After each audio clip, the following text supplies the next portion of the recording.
குறுமுகில்களை சிறுமுகைகளில் யார் தூவினார்? மழை கொண்டு கவிதை தீட்டினார்.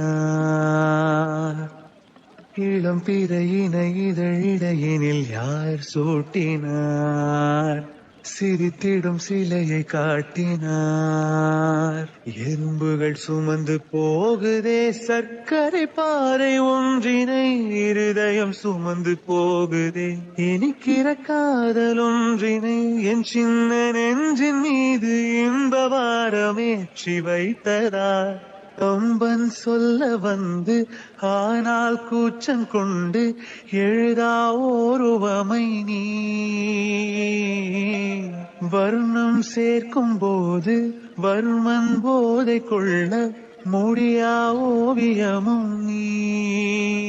எலோரா சிற்பங்களும் மீது காதலுறும், உயிரே இல்லாத கல் கூட காமமுறும். உன் மீது காதல் கொண்ட மானுடன் தான் என்ன ஆகுவான்?